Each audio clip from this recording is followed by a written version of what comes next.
오늘부터 대림절 첫 번째 주일이 시작이 됩니다. 대림절은 예수 그리스도를 기다리는 절기이고 예수 그리스도의 탄생을 기다리는 절기입니다. 이번 한 달을 지내면서 우리가 무엇을 기대하고 무엇을 기다려야 되는지를 말씀을 통해 한번 나눠보았으면 좋겠습니다. 매년 연말이 되면은요, 뉴스에 이런 인터뷰가 나옵니다. 만약에 올해를 예를 들면 내년 2020년이 다가오는데 내년에 대한 바람이나 소망이 있는지 하는 걸 물어보는 거죠.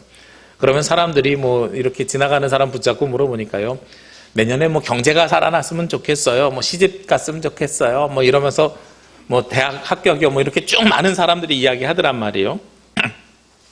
그렇게 인터뷰를 하는 것이 항상 요맘때면 벌어지는 일들입니다. 그런데 이 인터뷰는 꼭 새해가 들어올 때만 소망을 인터뷰하는 것이 아니라 지도자가 새롭게 세워질 때에도 소망에 대한 인터뷰를 보통 합니다. 새롭게 취임하는 대통령이 있으면 당신은 새로운 대통령이 어떤 사람이었으면 좋겠습니까? 이런 것들을 물어보죠. 근데 그 질문에 참 여러 사람이 대답을 하거든요. 근데 제가 그걸 볼 때마다 그런 생각이 들었어요. 제가 좀 비판적인지 몰라도 저렇게 많은 소망을 담아낼 수 있는 대통령은 이 땅에 있을 수가 없겠다. 왜냐하면 거의 만능 통치약처럼 자기들이 원하는 걸 다 거기다 쏟아붓는 거죠. 경제가 아니면 여러 가지 어려운 것들이 나라가 정의로웠으면 좋겠다 쭉 이야기하는데 그 모든 사람의 바람을 그 안에 담을 수 없단 말이죠. 왜냐하면 지도자라고 하는 사람은요, 결국은 사람입니다. 잘하는 것이 있으면 못하는 게 있고 열심히 할 수 있는 게 있으면 부족한 것이 있는 것이 사람의 모양이기 때문에 그렇습니다. 이게 범위가 무슨 세상 대통령 이러니까 우리에게 실감이 안 나는데 좀 범위를 줄여보자고요. 제가 종달교회 임시당회장을 했었습니다. 작년 3월이더라고요. 벌써 우리 이재송 목사님이 해남으로 가시고 교회가 비었을 때 임시당회장을 해서 청빙위원회를 만나러 갔어요. 청빙위원회를 만나러 가서 제일 먼저 앉아가지고 9명의 청빙위원회가 구성되어 있길래 제일 먼저 어떤 목사님을 모시고 싶습니까? 하고 제가 물어봤어요. 물어봤더니 말씀하시는 게 설교가 은혜로웠으면 좋겠습니다부터 시작을 해서 성품이 좋았으면 좋겠습니다. 인자했으면 좋겠습니다. 우리를 품어줄 수 있었으면 좋겠습니다. 기도를 열심히 했으면 좋겠습니다. 쭉 이야기하시는 거예요. 그래서 9분이 한 가지씩 다 이야기를 하셨는데 이 9가지가 다 달라요. 그리고 나서 제가 뭐라고 답변을 드렸냐면 그런 목사님은 세상에 없는 것 같습니다. 이런 대답을 드렸어요. 모든 걸 다 잘할 수 있는 사람은 없는 거죠. 오늘 성경의 말씀을 보면 이사야서 9장의 말씀인데요. 이 이사야서 9장에서 이 말씀이 선포되고 선언될 때에는 당시의 사회적 배경이 있습니다. 어떤 사회적 배경 속에서 이 말씀이 선언되고 선포되냐면 이스라엘의 새로운 왕이 태어날 때였어요. 그런데 그 새로운 왕이 누구였냐면 히스기야라는 왕이었습니다. 히스기야라는 왕이 태어날 때가 또 어떤 시절이냐면 북이스라엘은 멸망하고, 이스라엘이 남과 북으로 나뉘어져 있었는데 북이스라엘은 멸망하고 남쪽만 남아있을 상태였습니다. 그러니까 사람들이 히스기야 왕을 통해서 무엇을 바랬냐면 우리가 흔히 잃어버린 땅을 되찾는 거 원할 거잖아요. 만약에 우리나라가 남과 북이 지금 갈라져 있는데 요즘은 좀 그런 이야기가 덜합니다만 예전에는 대통령에게 바라는 거 우리의 소원은 통일이요 그러면서 눈물을 흘리는 것이 우리 민족이었거든요. 나라를 되찾는 것일 수도 있고요. 그나마 심지어 그 나라가 외국의 식민지로 갔다고 생각해 보십시오. 당시에 북이스라엘은 아시리아, 시리아인데 아수르라고 성경에 표현되어 있는데 시리아인데 앞에 아자가 붙어 있으면 우리나라의 옛 고자하고 똑같다고 말씀드렸어요. 고대 시리아에 식민 통치를 당하고 있었단 말이죠. 같은 민족이 다른 나라의 식민지 통치를 당하고 있으니 사람들이 원했던 것이 무엇이었겠습니까? 그 식민지를 압제하고 있는 아시리아를 싸워서 몰아낸 다음에 이 나라를 통일시키고 지혜로운 왕이 와서 이 나라를 부강하게 하는 것. 당시에 가장 많은 땅을 가졌던 누구를 꿈꿨겠어요? 다윗 왕과 같은 사람이 오는 걸 꿈꿨겠죠. 그것이 아마 사람들의 바람이었을 겁니다. 우리나라도 아마 그런 사람들이 생겨날 수 있습니다. 우리에게 좋은 지도자요, 세종대왕과 같은 지도자요, 광개토대왕과 같은 큰 땅을 가질 수 있는 사람이요, 이런 이야기들을 우리가 꿈꿀 수 있단 말이죠. 그런 사람들의 바람이 있는 상태에서 한 왕이 태어나고 그 왕이 태어나는 것을 보고 이사야 선지자가 이스라엘 백성에게 선포합니다. 하나님의 말씀을 선포하는데 어떤 말씀을 선포하냐면 6절 말씀이에요.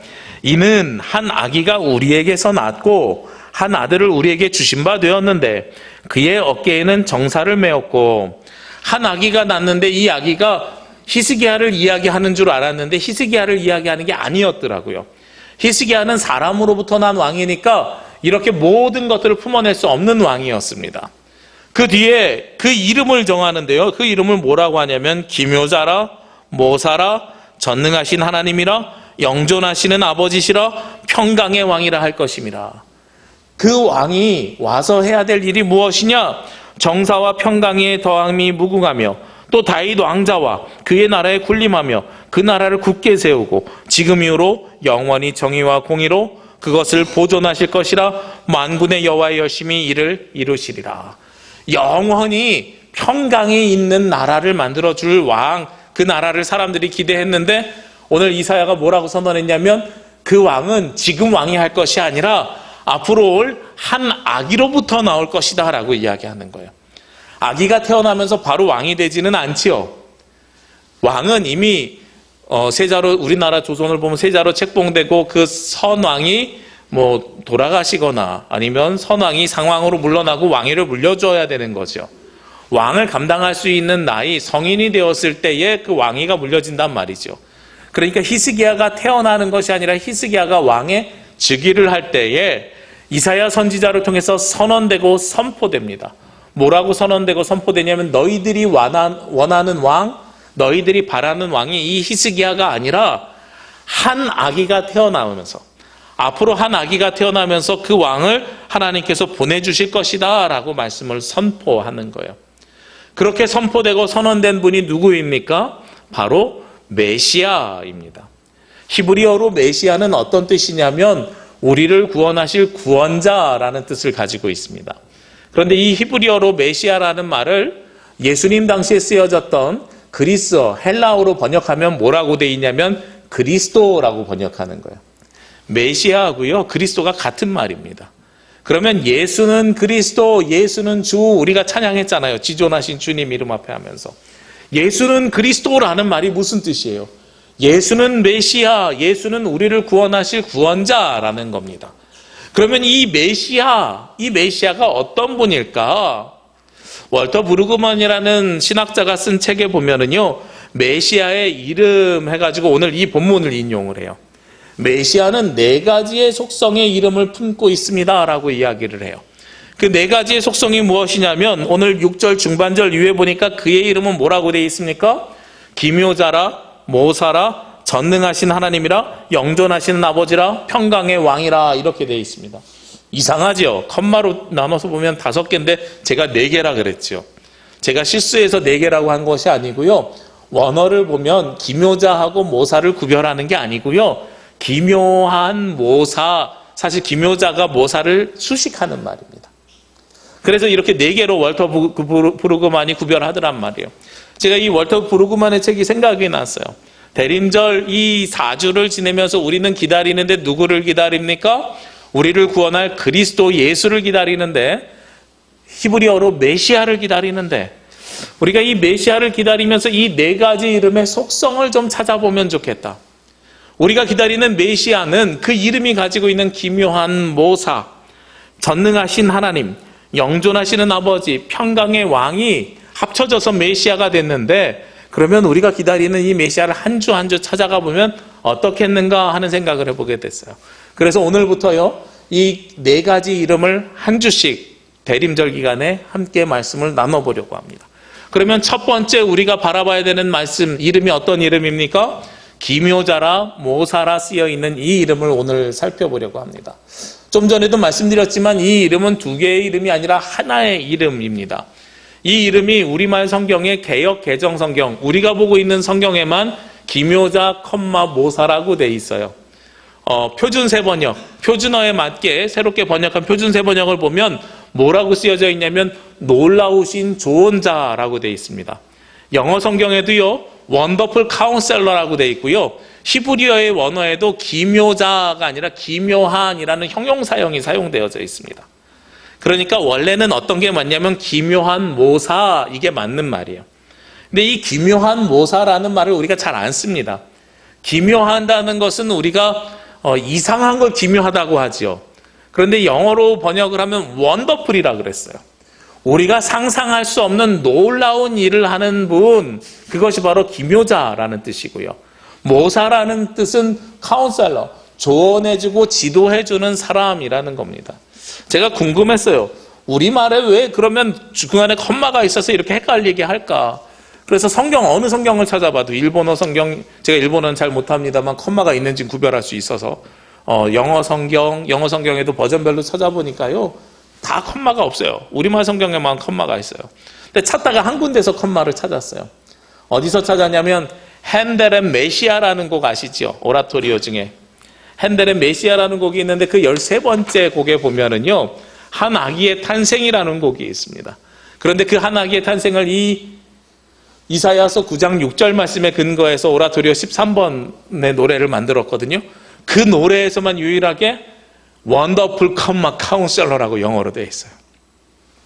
독일어로 그렇게 써놓은 걸 영어로 그렇게 번역해 놓은 것 같아요. 우리가 아마 그 메시아에 대한 노래가 너무나도 강해서 우리 번역자들이 이걸 컴마를 찍지 않았나 하는 의심을 제가 해보게 됩니다. 물론 그거는 의심일 수밖에 없습니다만, 어찌되었든지 간에 우리가 보는 이 기묘자 모사라는 뜻은 기묘한 모사라는 뜻이고, 지혜로운, 놀라운 지혜를 가지고 있는 조언자, 이렇게 생각하시면 됩니다. 놀라운 조언자인데, 이 놀랍다는 말 속에 어떤 말이 숨어져 있냐면 지혜라는 말이 숨어져 있는 거예요. 예수님께서 우리에게 오셔서 하시는 말씀을 보면 정말로 놀라운데, 그 놀라운 것이 무엇을 통해서 발현되냐면 예수님의 지혜를 통해서 발현됩니다. 그러니까 우리가 기다리는 첫 번째 예수 그리스도의 이름은 어떤 이름이요? 첫 번째 메시아는 어떤 메시아요? 지혜로운 조언자로서의 메시아를 우리는 기다리고 있노라라는 거죠. 그러면 예수님께서 도대체 어떤 지혜를 가지고 어떻게 지혜로운 조언자가 우리 가운데 되셨을까요? 성경을 보면 첫 번째로요, 예수님은 지혜를 가지고 태어나신 분임을 우리가 알 수 있습니다. 그 지혜는 하나님으로부터 받은 지혜이고 그 지혜를 가지고 태어나신 분이 바로 예수 그리스도입니다. 누가복음 2장에 보면 예수 그리스도의 어린 시절의 말씀이 나옵니다. 누가복음 2장 40절 말씀에 보면 이런 말씀이 있어요. 아기가 자라며 강하여지고 지혜가 충만하여 하나님의 은혜가 그의 위에 있더라. 아기가 자라며 강하여지고 무엇이 그 위에 있다고요? 지혜가 충만하여 그 위에 있더라 라고 말씀하고 있습니다. 그러니까 예수님은 이 땅에 오셔서 태어났을 때부터 무엇을 가지고 태어났냐면 어린 시절부터 지혜를 가지고 태어난 거예요. 그런데 이 누가복음 2장 40절 이후에 52절까지의 말씀이 어떤 장면이냐면 예수님이 회당에서 말씀을 전하는 장면입니다. 자, 생각해 보시자고요. 우리가 지금 주일날 예배드립니다. 예배드리는데 예배당 강단에 제가 서가지고 말씀을 전합니다. 제가 말씀을 전하는 권위는 목사라는 안수를 받은 권위와 더하기, 목사라는 안수를 받기 위해서는 우리 교단에서는 대학 4년, 대학원 2년, 6년간의 공부를 시킵니다. 그러니까 6년간 신학 공부를 했다는 권위 더하기, 목사 안수의 권위와 신학 공부에 대한 권위 더하기, 그 다음에 중간에 수련 과정을 거치게 됩니다. 수련 과정을 통해서 현장 실습을 하게 돼요. 그래서 인턴 과정에 대한 권위, 이 모든 것들이 합쳐져서 제가 말씀을 전할 수 있는 거죠. 그런데 만약에 예수님이 이 당시가 이 2절에 누가복음 2장에 있는 말씀이 몇 세 정도 됐을지 잘 모르겠지만 아마 12세, 13세 정도로 보통 예측을 하거든요. 그러면 12살이면 몇 학년이냐면 요즘 초등학교 5학년이에요. 저희 큰아들이 초등학교 5학년입니다. 저희 큰아들이 이 강단에 서서 설교를 한다고 여러분들이 생각해 보십시오. 말씀의 권위가 있을 수 있겠습니까? 그 아이가 하는 말에 여러분들이 은혜 받으실 수 있겠냐는 거예요. 예수님이 12살 때 회당에서 말씀을 전하시는데요, 사람들이 그 말씀을 듣고 놀라고 감탄했다는 표현들이 이 안에 있습니다. 왜 듣고 놀라고 감탄할 수 있겠습니까? 그 말씀을 분석하는 지혜가 너무나도 놀라웠기 때문에, 그 지혜가 세상 사람들이 할 수 있는 지혜의 말씀이 아니라 세상이 줄 수 없는 놀라운 지혜, 원더풀한 지혜를 우리에게 주셨기 때문에 그 12살의 이야기도 사람들의 귀를 기울이고 그 말씀을 따를 수 있었던 거죠. 요즘보다 더 심한 것이 바로 2000년 전에 당시 예수님 당시의 삶이었습니다. 예수님 당시의 어린아이는 어떤 취급을 당했을까요? 제가 이걸 말씀드릴 때마다 쉽게 드는 예화가 있지요. 오병이어의 기적을 보면 다섯 개의 보리떡과 물고기 2마리를 먹고 12광주리가 남았는데 몇 명이 먹었다고요? 5,000명이 먹었다고요. 근데 5,000명을 먹었다고 할 때 이 5,000명 앞에 수식어가 붙어 있죠. 누구를 빼고 5,000명이요? 여자와 어린아이를 빼고 5,000명. 무슨 이야기라고요? 여자와 어린아이는 당시에 사람 취급받지 못했다고요. 우리나라에서도 여자와 어린아이는 조선시대에 사람 취급받지 못했습니다. 우리나라에서 이 어린이라는 단어가 사용된 게 언제부터인지 아십니까? 일제 때요, 소파 방정환 선생님으로 인해서 어린이라는 단어가 사용됐어요. 불과 약 100여 년 정도밖에 되지 않았습니다. 그러면 그 이전에는 어떻게 돼 있을까요? 이 어린이의 어근이 어디로부터 나왔냐면 어리석다라는 단어에서부터 나왔습니다. 세종대왕이 한글을 창제하시고요. 한글로 쓰여져 있는 문헌들을 찾아보니까 어리석은 사람, 어리석은 이가 나와요. 그런데 우리는 어리석은 이라고 하면 어떤 사람을 어리석은이라고 하냐면 지혜가 부족하고 자기만을 아는 이기적인 사람을 우리는 어리석은 사람이라고 합니다. 이게 누구의 성향과 비슷하다 그래요? 어린아이하고 비슷한 사람, 어른인데 어린아이하고 비슷하지요. 어린아이가 내 손에 쥐고 있는 건 내 것밖에 모르고요. 지혜가 부족하다는 것을 전제로 하고 있습니다. 그래서 어리석은 사람은 어린아이처럼 지혜가 부족하고 자기 자신만을 아는 사람을 어리석은 사람이라고 했고, 실제로 500년 전에는 어리석은이가 바로 어린이의 말이었어요. 그래서 어린이를 보면서 초등학생들을 보면 이 어리석은 아이들아, 어리석은이야 이렇게 이야기했단 말이죠. 그게 500년 전의 이야기예요. 그러면 지금도 마찬가지지만 어린이에 대한 기본적인 전제가요, 첫 번째 사람이 아니고요, 두 번째가요, 그들은 무엇이 부족해요? 지혜가 부족하죠. 요즘도 어린이들을 보면 무엇을 해야 되는 대상이라고 이야기합니까? 공부를 해야 되는 대상이라고 하죠. 우리말에요, 우리나라에 있는 어린이 청소년들이 가장 듣기 싫어하는 말, 어른들을 만나고 싶어 하지 않는 가장 커다란 이유 1번이 뭔지 아십니까? 어른들은 만나면 제일 먼저 물어보는 게 너 공부는 잘하냐? 이거 물어봐서 싫어해요. 명절 때 할아버지 할머니네 가면 1번으로 물어보는 게 너 공부는 잘하냐? 이러는 거예요. 그러니까 거기에 아이들이 가고 싶지 않아 하는 거죠. 근데 우리가 공부는 잘하냐라고 물어보는 이유가 있어요. 그렇죠? 왜 공부에 대해서 우리나라 사람들이 이렇게 많은 이야기들을 합니까? 공부라는 것이 무엇이에요? 세상을 살아가는 지혜입니다. 세상을 살아가는 원리를 배우기 때문에 학교를 다니게 하고요. 그 학교에서 그 공부를 배움을 통해서 내가 세상에서 어떻게 살아야 할지를 배우게 하는 거란 말이죠. 그러니까 아직 배울 것이 많이 남아있는 예수님의 어린 시절에 예수님이 회당에서 말씀을 전했어요. 이 누가복음 5장 52절 맨 마지막에 이야기를 보면 결국은 다 끝나고 나서 예수님을 뭐라고 표현하냐면 예수는 지혜와 키가 자라가며 하나님과 사람에게 더욱 사랑스러워 가시더라 하고 이야기합니다. 예수님이 무엇이 계속 자라나요? 지혜와 키가 자라난대요.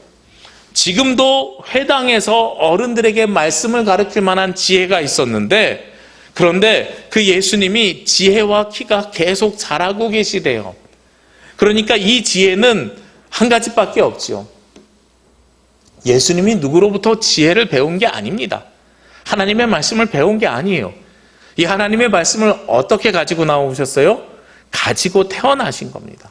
하나님께서 이 땅에 보내실 때부터 예수님의 이 놀라운 지혜는 가지고 나오셨다는 거죠. 이게 바로 예수님이 원더풀 카운셀러, 놀라운 지도자라는 첫 번째 증거입니다. 그럼 두 번째 증거는 무엇일까요? 예수님께서 말씀하셨던, 선언하셨던 이 말씀이 세상의 방법과 다른 방법으로 말씀하셨기 때문입니다. 예수님은 이 땅에 오셔서 제일 먼저 하셨던 사역이 무엇입니까? 첫 번째 사역이요, 말씀을 선언하고 선포하는 캐리그마 사역이었습니다. 예수님이 세례를 받으신 다음에 마가복음 1장 14절 15절 말씀해 보면 때가 찼다, 하나님의 나라가 가까이 왔다, 회개하고 복음을 믿어라 하고 말씀하세요.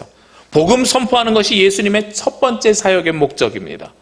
그런데 예수님이 복음 선포를 하시는 방법을 보니까요, 비유로도 하셨어요. 사람들과 대화로도 하셨어요. 제자들의 질문에 대답으로도 하셨어요. 바리새인이나 율법학자들의 논쟁으로도 하셨어요. 그런데 거기서 도출하는 결론들을 보십시오. 당시 사람들이 낼 수 없는 전혀 새로운 방법의 결론을 내시는 것이 바로 예수 그리스도입니다. 우리 유명한 일화들이 여러 개 있잖아요. 예수님에게 와서 세금을 어떻게 해야 됩니까? 라고 했을 때 예수님 뭐라고 말씀하십니까? 이 동전에 누가 그려져 있느냐? 가이사입니다 라고 대답했을 때 가이사의 것은 가이사에게, 하나님의 것은 하나님에게 라고 대답을 하죠. 이거 뭐라고 이야기하는 거예요? 세금을 내도 된다는 얘기예요? 안 된다는 이야기예요? 우리는 잘 모르겠어요. 그렇죠? 나의 신앙에 따라서 결정하는 겁니다. 그런데 그 말씀의 뜻은 세금은 세금대로 내고 우리가 하나님께 드려야 될 것은 하나님께 드리고 이 두 가지를 다 해도 상관이 없다는 이야기거든요. 그런데 사람들이 곤란하게 질문하는 질문들에 대해서 예수님 모두 다 우문현답, 아주 현인의 대답으로 대답을 하십니다. 몇 가지 그러한 우문현답들이 있죠. 예수님의 비유들을 한번 보시자고요. 마가복음 10장 25절 말씀에 보면 낙타가 바늘귀로 들어가는 것이 부자가 하나님의 나라에 들어가는 것보다 쉬우니라 하는 말씀이 있습니다. 사실 이 말씀은요, 대표적인 오역, 번역을 잘못한 말씀 중에 하나입니다. 많은 학자들이 그렇게 추측을 해요. 낙타라는 단어가요, 예수님 당시에 무슨 말이 사용되냐면 예수님이 선언하신 말씀은 아람어였어요. 근데 아람어는 글자가 없어서 아람어를 당시에 지배하던 나라 로마의 글자, 그리스의 글자로 그리스어 헬라어로 바꿔서 받아서 썼습니다. 그런데 이 밧줄이라는 단어하고요, 낙타라는 단어가 발음이 굉장히 비슷합니다. 아람어로 감마 이렇게 이야기하는데 아람어로 정확한지 모르겠어요. 제가 아람어를 잘 몰라서. 아람어가 없어진 말이라서 사람들이 그렇게 추측하는데 아람어로 감마라고 하는 단어가 밧줄이기도 하고 그 다음에 낙타이기도 한 거예요. 우리말은 아니고요, 영어로 우리가 만약에 말을 듣는다고 생각해 봅시다. walk 두 가지 차이 구별하시겠어요? 제가 L 발음이랑 R 발음 잘 못하거든요, 구별을. 근데 이 walk가 L 발음이면 걸음이고 R 발음이면 일하는 겁니다. 그렇죠? 이 두 가지가 차이가 있어요. 우리 워킹 할래 하면 걷자는 거야, 일하는 거야. 저처럼 R, L 발음 구별 못하는 사람은 이 둘 중에 뭘 해야 되는지 듣는 사람들이 알아듣기가 어려운 거죠. 그런 것처럼 낙타와 밧줄이 한 끗 차이였다는 거예요. 그래서 이걸 헬라어로 받아쓰면서 밧줄을 낙타로 받아쓴 것이다 라고 학자들은 추측합니다. 이 이어령 교수님의 디지로그라는 책에도 언어학자들이 이렇게 추측을 해요. 이게 말은 더 맞아요. 생각해 보세요. 밧줄을 바늘귀에 넣는 것이 하나님 나라에 들어가는 것보다 쉬우니라. 이게 밧줄이 실이랑 비교가 되는 거잖아요, 그 굵기로. 근데 우리에게는 어떤 말씀이 훨씬 더 은혜로워요? 밧줄보다 낙타가 훨씬 더 은혜롭죠. 성경이 하나님의 감동으로 됐다는 증거가 저는 여기에 있다고 생각합니다. 밧줄보다 낙타는 얼마나 큽니까? 거기다가 낙타가 뭐의 대명사예요? 등에 혹이 있는 대명사잖아요. 야, 저게 어떻게 들어가? 이렇게 생각할 수 있죠. 당시에요, 이스라엘 사람들을 지배하던, 유대인들을 지배하던 나라가 로마라 그랬습니다. 로마가 지배할 때요, 서기 31년부터 예수님이 공생애를 살던 이 시기부터는 어떤 문화가 지배적이었냐면 제2차 헬레니즘 문화가 지배하던 시기입니다. 이렇게 하면 좀 어렵죠. 좀 쉽게 말씀을 드릴게요. 제2차 헬레니즘 문화가 어떤 문화냐면 여러분들이 아는 철학자 플라톤에 의해서 만들어진 생각의 사유가 있었던 나라인데요. 이 플라톤이 뭘 중심으로 했냐면 이성을 중심으로 했고, 우리가 죽은 다음에 하나님 나라 내세를 본 게 아니라 이 땅에서 살면서 내가 이성적으로 선하게 살면 무엇을 볼 수 있냐면 이데아를 볼 수 있다고 하는 거예요. 그 이데아 이상세계를 내가 스스로 경험할 수 있어요 라는 게 당시 사회의 삶이었습니다. 그러니까 이들이 생각할 때는요, 논리와 이성이 지배하는 삶이었어요. 우리는 로고스라는 말을 어떻게 받아들이냐면 요한복음에 있는 말씀처럼 말씀이 육신이 되어 할 때 이 말씀을 로고스라고 하거든요. 그런데 당시에 헬라 문화 속에서는 로고스를 이성이라고 해요. 그래서 로고스로 모든 것들을 판단한다는 거예요. 그러니까 요즘 사람들처럼 과학과 이성과 논리로 모든 것을 판단하는 것이 당시 사회의 문화였습니다. 그러니까 이들에게는 밧줄이 바늘귀에 들어간다고 하든 낙타가 바늘귀에 들어간다고 하든 이건 어떤 일입니까? 있을 수 없는 일이라는 거죠. 논리적으로 이해가 되지 않는다는 이야기입니다. 논리적으로 이해가 되지 않는데 그걸 어떻게 우리가 믿을 수 있어요? 어떻게 그 일을 할 수 있어요? 근데 하나님 나라 들어가는 것이 얼마나 더 어려워요? 라고 이야기하는 겁니다. 제가 요즘 이런 부딪힘에 좀 부딪혀서 살아요. 지난주 화요일인가요? 저희 아들이 학교 갔다가 집에 오면서 큰아들이 집에 오자마자 아빠한테 물어보는 거예요. 아빠 하면서 방에 들어와요. 그래서 왜? 그랬더니 저 성탄절 연습하기 싫어요 그러더라고요. 왜 해야 돼요? 이러는 거예요. 야, 왜 해야 되긴? 예수님 탄생을 우리가 기다리면서 예수님을 믿는 이 시기인데 예수님을 축하하기 위해서 우리가 당연히 성탄절 연습을 해야지. 그랬더니 그건 알겠는데 진짜로 그럼 하나님께서 계세요? 이렇게 물어보는 거예요. 굉장히 중요한 질문을 하는 거죠. 하나님이 안 계실 수도 있잖아요. 그런데 내가 성탄절 연습하면 헛일 하는 거 아니에요? 이런 이야기를 해요. 야, 이게 굉장히 철학적인 논쟁이거든요. 왜냐하면 여기에 대한 논쟁을 사도 바울이 어디서 이야기하냐면 고린도전서 15장 부활장이에요. 중반 이후에 13절 이후에 사도 바울이 심각하게 헬라인들에게 이야기합니다. 예수님께서 죽었다가 다시 살아나시지 않았으면 내가 너희에게 전하는 이 복음은 헛것이고 내가 하는 이 모든 일들이 헛일이다. 굉장히 성경적인 질문을 사실 한 거예요. 당시 헬라 문화 속에 있는. 그래서 제가 아들을 보면서 이 아이가 지금 헬라 문화 속에 있는 이성으로 점철되어 있는 상황이구나. 너 왜 그러면 그런 생각을 하니? 그랬더니 옛날에는요, 예수님만 있는 줄 알았더니 학교를 다니면서 보니까 친구들 중에 예수님을 안 믿는 사람들도 많고, 그리고 친구들 보니까 불교가 더 많은 것 같아요. 그러면 하나님보다 불교를 믿는 게 더 맞을 수도 있는 거 아닌가 하는 생각이 들었어요. 이 얘기를 하는 거예요. 그래서 제가 답변을 해줘야 되잖아요. 그래서 어떻게 답변했냐면 그때 마침 요즘 새벽 예배 때 고린도전서 15장을 보고 있어서 성경에서 뭐라고 이야기하냐면 사도 바울이 예수 그리스도의 부활을 믿고 내가 복음을 전하고 있는데 내가 전하는 이 복음을 나를 믿으면 무엇도 믿을 수 있어야 된다? 내가 증거니 예수님도 믿을 수 있어야 된다. 이렇게 말씀하고 있거든요. 그래서 뭐라 그랬냐면 아들에게 아들아, 너 친구를 더 믿니? 아빠를 더 믿니? 이걸 물어봤어요. 그랬더니 아직은 아빠를 더 믿나 봐요. 아빠요 라고 대답하더라고요. 그래, 너 아빠를 믿지?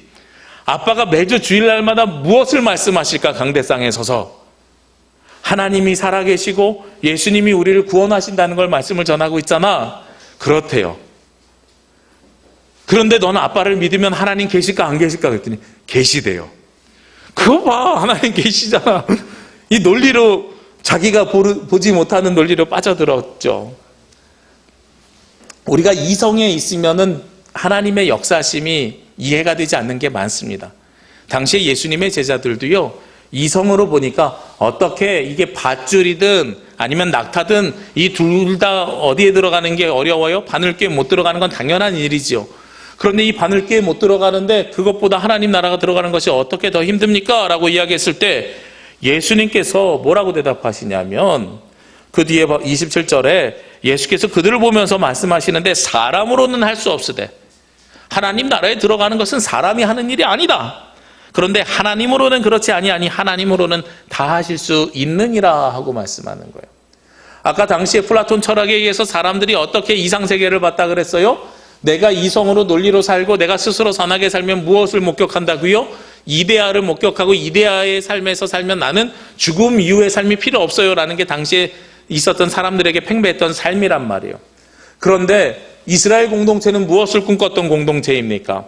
메시아가 오면 누가 통치하는 세상이요? 하나님께서 통치하는 세상이요. 이스라엘 공동체는 무엇을 꿈꿨던 사람이요? 개인주의적인 삶이 아니라 공동체를 통해서 하나님 나라에서 우리가 함께 사는 삶을 꿈꿨던 나라란 말이에요. 죽음 이후의 삶을 기억했고 죽음 이후에 하나님께서 우리 가운데 역사하여 주실 것을 믿었던 공동체가 이스라엘 사람들이었습니다. 그런데 그 믿음은 죽음 이후에 하나님께서 우리 가운데 소망을 주시고 영원한 생명을 주시는 것인데, 그런데 그걸 이성으로 판단하면 그것이 맞는 일이에요? 아니지요. 이성으로 판단하면 이데아밖에 경험할 수 없지요. 이건 이성으로 가는 나라가 아니라 무엇으로 가는 나라예요? 하나님을 믿는 믿음으로 가는 나라입니다. 그러니까 예수님께서 주신 지혜는 뭐냐면 너희들의 이성과 너희들의 생각과 너희들의 논리로 해결할 수 없는 일이 있는데 하나님의 나라가 바로 그런 나라이고, 그렇기 때문에 하나님의 나라를 들어가려면 이성과 논리와 우리의 판단으로 가능한 것이 아니라 무엇으로요? 하나님께서 역사하셔야 가능합니다 라고 말씀하시는 거죠. 이게 주님께서 갖고 계셨던 지혜입니다. 당시 세상 사람들이 줄 수 없는 놀라운 지혜가 바로 하나님께서 역사하신다는 겁니다. 우리는 이걸 지금 당연한 줄로 알고 있는데요. 요즘 우리나라의 사회를 보니까 공동체 사회 속에서 헬레니즘 문화와 같이 개인주의적인 삶, 전에는 믿음으로 갈 수 있다는 걸 믿었던 삶에서 이제는 이성과 논리로 판단하는 삶으로 변화되고 있어요. 그런데 예수님께서 거기에 대해서 말씀하시는 겁니다. 논리와 이성이 적용되지 않는 곳이 있어. 그것이 하나님의 나라야. 이것이 예수님께서 놀라운 지혜를 가졌다는 두 번째 증거입니다. 마지막으로요, 예수님께서는요, 어떤 지혜를 가지고 계셨냐면 삶을 바꾸는 지혜를 가지고 계셨습니다. 예수님은 누구와 함께 사셨냐면 제자들과 함께 다니셨습니다. 그 공생의 3년 동안 12제자였고요. 12제자뿐만 아니라 예수님에 따르는 무리를 성경 곳곳에 보면 약 70여 명의 무리들이 따랐다고 하고 있어요. 그 70여 명의 무리만 있습니까? 고린도전서 15장에 보니까 예수님이 부활하신 것이 12제자에게 몇 명의 형제에게 나타나셨다 그래요? 500여 형제들에게 나타나셨으니 하고 말씀하고 있습니다. 그러니까 예수님을 따르는 사람들이 굉장히 많았죠. 그들에게 지혜를 가르쳐 주셨습니다. 그런데요, 놀랍게도요, 그 예수님의 제자들이 예수님이 십자가에 달려 죽는 순간에 예수님이 주신 말씀을 깡그리 다 잊어버립니다. 베드로가요, 예수님과 최후의 만찬을 하면서 뭐라고 이야기했습니까? 이 중에 나를 팔 자가 있느니라 그랬더니 나는 아니죠, 나는 그렇지 않습니다라고 분명히 이야기했어요. 그런데 몇 시간이 지나지 않아서 예수님이 재판을 받고 있을 때에 불을 쬐면서 너 예수 제자지? 그랬을 때 아니요, 나 그 사람 모릅니다 하고 몇 번 부인합니까? 3번이나 부인하는 것이 바로 베드로의 모습이었습니다. 예수님의 제자들이 다 뿔뿔이 흩어졌어요. 우리가 하는 고민 다 똑같은 고민 아닙니까? 아니, 예수님께서 이렇게 놀라운 지혜를 주시는데 놀랍게도 이 지혜를 가지고 우리가 집으로 가면 다 까먹어요. 그죠? 권사님들이 항상 저에게 그런 말씀하세요. 목사님, 제가 말씀은 듣는데요, 이상하게도 집에 가면 이게 다 까먹습니다. 이렇게 말씀을 하세요. 그래서 말씀대로 사는 게 너무 어려워요. 그랬더니 옆에 계신 권사님이 뭐라고 말씀하시냐면 자네는 그래도 집에 가서 까먹지 나는 이 문을 나서는 순간 까먹네 이러시더라고요. 우리가 하나님의 말씀을 열심히 듣지만, 이 지혜의 말씀을 듣지만 문제는 우리가 이 지혜대로 살지 못하고 있는 것에 우리는 항상 괴로워하고 힘들어합니다. 근데요, 예수님의 제자들도 그랬던 거예요. 예수님의 말씀을 열심히 듣고 몇 년 동안 듣고 예수님과 같이 먹고 자고 살면서 들었음에도 불구하고 예수님이 재판받고 십자가에 달려 죽는 순간에 다 까먹어 버립니다. 그리고 예수님 무덤에 모신 다음에 제자들이 어디로 갑니까? 할 일이 없으니까 자기가 하던 어부의 일을 찾아서 다시 갈릴리 호수로 가잖아요. 옛날로 돌아갑니다. 3년 동안 쫓아다녔던 건 어젯밤에 하룻밤의 꿈처럼 다 사라지고 원래 자신의 삶으로 그대로 돌아갑니다. 근데 제자들이요, 그런데 거기에서 누구를 만나게 되냐면 부활하신 예수 그리스도를 만나요. 부활하신 예수 그리스도를 만나고 자신의 인생이 변화되기를 결정합니다. 잘 보십시오. 말씀을 들어서 내 인생을 바꾸기로 우리가 결정되는 게 아니고 말씀을 들어서 우리가 변화되는 게 아닙니다. 부활하신 예수 그리스도를 목격하고요, 만난 다음에 그때부터 내가 무슨 삶을 살기로 합니까? 증인되는 삶을 살기로 작정하고 결심합니다. 그때부터 제자에서 사도로 바뀌고요, 내가 사도의 삶을 살기로 결심한 다음부터 제자들이 무엇을 생각해내기 시작하냐면 예수님께서 나에게 주셨던 말씀을 생각해내게 되는 거예요. 성경이, 복음서가요, 마태가 예수님이 말씀하실 때 그 옆에서 막 받아쓰기 했을까요? 아니에요. 말씀을 그냥 마음으로 받았어요. 마음으로 받았지만 예수님을 경험하기 전에는 그 말씀을 싸그리 다 잊어버렸습니다. 우리가 지금 말씀 듣고 나서 집에 가면 생각이 안 나는 거랑 똑같아요. 그런데 어떤 어려움의 상황이 있어요. 그리고 그 상황을 주님 앞에 기도함을 통해서 우리가 해결했습니다. 누구를 경험한 거예요? 살아계신 하나님을 경험했죠. 살아계신 하나님을 경험한 다음에 그러면 내가 어떻게 이 하나님의 사람으로 내 삶을 살아갈 수 있을까 생각해 보니까 예전에 들었던 말씀들이 생각나기 시작하는 거예요. 베드로가 주님께서 나를 부르셨을 때 이런 상황 속에서 부르셨어. 내가 고기 잡고 있는데 오셔서 나를 따르라고 했더니 내가 그때 무슨 마음이었는지 모르겠는데 다 놓고 따라갔더라. 주님께서 오병이어의 기적을 일으켜 주셨더라. 주님께서 여러 가지를 통해서 우리에게 말씀을 주셨는데 선한 사마리아인의 비유를 통해서 이웃이 무엇인지 알려주셨고, 주님께서 우리에게 탕자의 비유를 통해서 주님 앞에 돌아오면 하나님께서 기다리고 계심을 알려주셨더라. 놀라운 지혜가 생각나기 시작하는 거죠. 그 지혜는 언제 생각나는 겁니까? 우리가 들었을 때 생각나는 게 아니고요, 우리가 하나님을 경험하고 예수 그리스도를 경험한 다음에 오히려 거꾸로 예전에 들었던 말씀들이 생각나게 되는 거예요. 오늘 여러분에게 들려준 이 말씀이 기억나지 않는다고 해서 낙심하거나 속상해할 일이 없습니다. 우리가 하나님 나라 갈 때요, 하나님께서 주셨던 말씀이 생각나는 겁니다. 그러면 그게 은혜인 거예요. 가끔 제가 앞에 어려운 상황이 있는데요, 그 상황을 놓고 기도하잖아요. 기도할 때 오늘 주시는 말씀이 생각날 때도 있지만 가끔 어떤 때가 생각나냐면 주일학교 때, 중학교 때 주셨던 말씀이 생각날 때들도 있어요. 우리의 말씀은 그렇게 소급해서 다시 되돌아오게 되는 겁니다. 근데 소급해서 온다고 해서 이 말씀이 옛날 이야기냐? 요즘 젊은이들이 제일 싫어하는 커피가 무슨 커피인지 아시죠? 라떼요, 라떼. 우리 이번에 목회실수 왔다 가신 전도사님들도요, 한 교회 갔다 온 다음에 목사님 제발 라떼가 없었으면 좋겠어요 이래요. 이 라떼가 뭐에 대한 표현이냐면, 어른들 잘 들으셔야 됩니다. 라떼는 이랬는데를 젊은이들이, 어른들이 불쾌해하실까봐 라떼라고 표현한 거예요. 카페 라떼 할 때 라떼로. 라떼는 이랬는데, 이번에 사실 목회실수 봤을 때요, 한 전도사님이 이제 학자금 대출 때문에 고민하는 거를 제가 뭐라고는 말씀을 못 드리겠습니다. 모 교회 목사님이 들으셨어요. 연세가 좀 많으신 목사님인데 그분이 말씀하시기를, 라떼는 등록금이 20만 원이었는데 이러시는 거예요. 요즘 400만 원인데 라떼는 등록금이 20만 원이었는데 이러시는 거예요. 거기까지는 뭐 차이니까 받아들이는데, 라떼는 그 등록금을 어떻게 만들어서 해결할 수 있었는데 자꾸 이런 말씀을 하시는 거예요. 그러면서 뭐하러 대출을 받아? 뭐 이렇게 말씀하시는 거예요. 학생들이 거기에 막 대학원생들이 상처받으셨어요. 요즘 젊은이들이 제일 싫어하는 커피가 바로 라떼입니다. 저도 그래서 카페라떼 되게 좋아하는데 대학원생들이 오면 그때는 아메리카노 시켜요. 라떼 안 시켜요. 이 친구들이 싫어해서. 근데 이 라떼를 말씀드리는 이유가 뭐냐면, 내가 예전에 했던 것들이 생각나잖아요.